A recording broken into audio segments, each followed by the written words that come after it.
Hello everyone, I am Dr. Fawzul Atik. I am going to give some series of lecture for the course Discrete Mathematics. In today's lecture, we basically will be learning that what we are going to learn for the whole series, right? So basically the syllabus of this course and a few things about this course.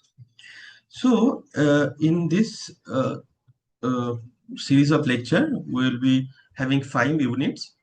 Unit 1 is the foundation, logic and proof. So we'll be learning that what are the propositional logic, its applications, then some predicates, quantifiers, nested quantifiers, and some proof technique. Right. So these are also helpful in lot to build the foundation of logical sense you will build, and lot of proof techniques that will help you. Like even if you are a mathematics student or computer science student, it will help you a lot. And then in the next unit, we're going to learn some set theories and functions. Right, these are the basic things. So we'll just recall whatever we know about them. And then we'll have some elementary part of number theory. Right, so we'll learn that fundamental theorem of arithmetics. Then what are the primes? What is GCD, LCM? Right, and they are like formal way of learning them. We'll also solving congruence. Then we'll also see that what are the mathematical induction techniques, strong induction. These things we'll learn in this course. But one thing I just want to let you observe again, look at the topic what we are going to learn. The first one is the foundation, logic and proof. The second one is set theory. Third one is elementary number theory. Then the next unit is counting principle. Here we'll learn the basics of counting, the Pearsonal principle, generalized Pearsonal principle, right? And then the binomial coefficients and the binomial coefficient identities. This kind of thing, then solving recurrence relation, these things we'll learn. A little bit of permutation and combinations. But again, look at the unit title. It is a counting principle. Previous one was number theory. And the lastly, it is the introduction to graph theory. So graphs and some basic graph theory, some basic graph terminology we learned, right? And then graph isomorphism, then how to represent a graph, connectivity of the graph, then Euler and Hamiltonian path, this kind of thing we'll be learning. So mostly we'll follow this first textbook, which is Kenneth A's Rosen book, right? And if somebody want, you can go through the other textbook also. So I'll follow this first book itself. Mostly it is all the slides are collected from this book only.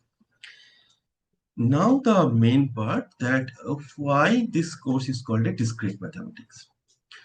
So for this course, we'll mostly discuss about the finite mathematics, right? Not like our calculus course. You have seen that a lot of infinite things also you have discussed. Even like how many numbers are there between, how many real numbers are there between 0 to 1, between the interval 0 to 1, it is infinite number. And not only infinite, it's uncountably infinite number, right? Between 0 to 1. So, but this kind of thing we'll not discuss here. Here we'll discuss about the finite mathematics.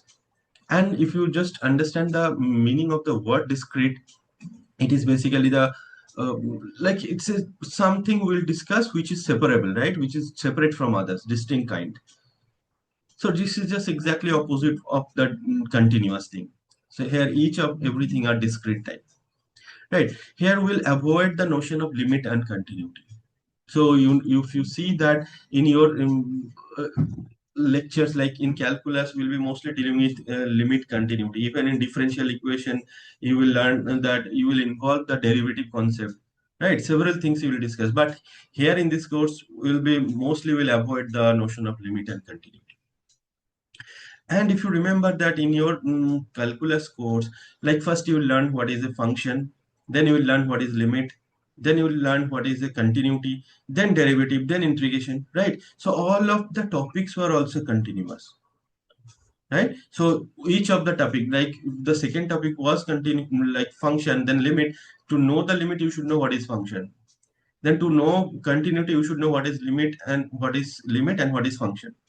To know derivative, you should know what is continuity, what is limit, what is function. So topic were also continuous, and there were some dependency on them.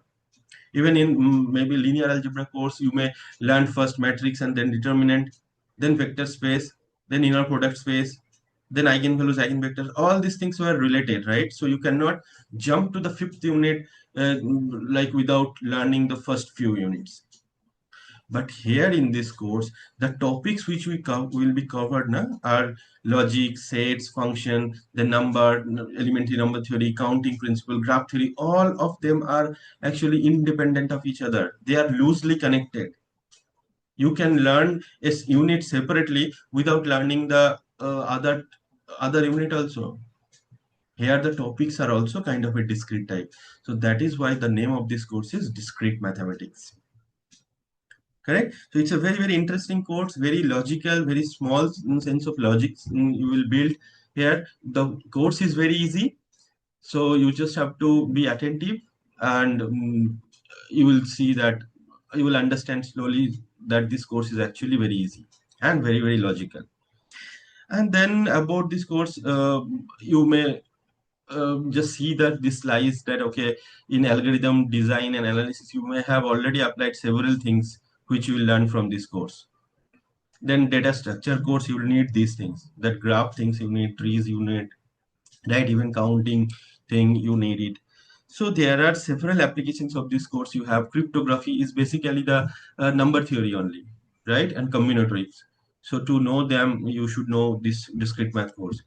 So in several places you will be applying these things, if even if you are a mathematics student or you are a computer science student, right?